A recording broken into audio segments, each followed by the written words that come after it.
Olá, eu sou a Aline, sou do Polo de Ponta Grossa. A narrativa que eu escolhi compartilhar na atividade é o livro Luanda, de José Luandino Vieira. Esse autor, ele foi um grande ativista angolano. Ele participou de vários movimentos que o acabaram levando preso. Essa obra, que é uma das mais conhecidas dele, foi escrita por ele dentro da prisão. E é uma obra que retrata a vida na Angola, né? Os museques, que são os bairros pobres de Angola. Então, ela é composta por 3 histórias. A primeira é Vavó Xixi e seu neto Zeca Santos. A segunda é a história do ladrão e do papagaio. E a terceira é a história da galinha e do ovo. Essa obra, eu conheci ela no curso de letras, na disciplina de literatura. E desde quando eu fiz a leitura dessa história, eu acabei me apaixonando por ela. Sempre que tem a possibilidade, eu a indico a leitura. A história que eu vou conseguir compartilhar com vocês hoje, devido ao tempo, é a última. É a história da galinha e do ovo, que retrata muito a fome, a pobreza, né, nos museques de Angola. Então, essa história, que é a última da obra, ela vai relatar a história de 2 mulheres. Uma delas está grávida, né, com o marido preso. Ambas passam muita fome e tudo começa a partir da galinha. Então, uma delas é a dona da galinha, a galinha vive solta e a galinha resolveu ter os seus ovos, botar os seus ovos na casa da vizinha. Né? E a partir daí, da vizinha que está grávida. Então, a partir daí, começa a se desenrolar toda a história. Quem é o dono dos ovos? A dona da galinha ou a dona do quintal onde a galinha botou os ovos?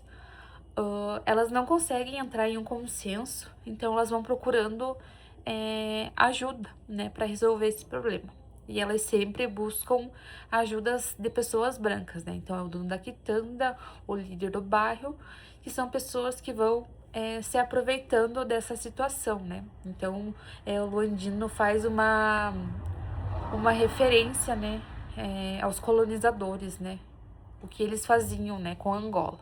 Então, a partir dessa história dele, ele também representa essa questão da colonização de Angola.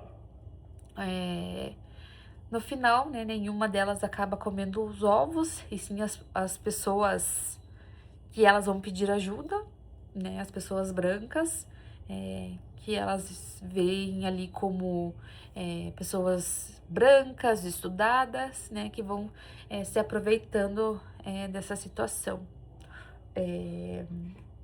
Na capa do livro, a gente vê a figura de um caju, né? De um cajuzeiro.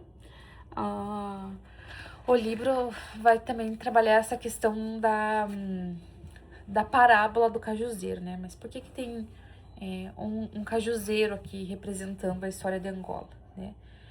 Pela questão da resiliência, né? O cajuzeiro é visto muito como um símbolo de resistência de Angola, né? Porque a força dele não está somente nos galhos, né? Mas sim no fruto, na castanha, nas sementes, nas folhas. Então o Andino, ele usa dessa obra dele, né, para nos fazer pensar, né, sobre o povo angolano, sobre a questão da colonização que teve, né, em Angola, e toda a questão da miséria, da pobreza e da fome, né? Nas 3 histórias a gente consegue ver isso muito nitidamente. São 3 histórias que mexem bastante, né, com a gente, por retratar muito a realidade, né, do povo angolano. E pela questão do tempo mesmo, eu não vou conseguir trazer mais as demais histórias, mas a história da galinha e do ovo é bem interessante, né? Então, as mulheres, né, por serem pretas, pobres, as duas com fome, né? e não conseguirem resolver esse problema, elas começam a buscar ajuda de pessoas que elas acham que são superiores a ela, né? Pessoas que são os donos das quitandas, que são os líderes ali do bairro, dos museques, pessoas que têm algum poder ali dentro do museque em que elas vivem, e elas acabam perdendo, né, o único alimento que ela tinha. A história da grávida é uma história bem comovente, porque o marido tá preso. Ambas têm crianças que estão também passando pela fome. E a gente vê todo esse processo delas perdendo o único alimento ali que elas tinham, né? Pelas pessoas, assim, que elas procuravam ajuda. Eu espero, então, ter atendido o objetivo da atividade e deixo aqui como sugestão, né? Essa obra, Luanda, de José Luandino Vieira. Obrigada.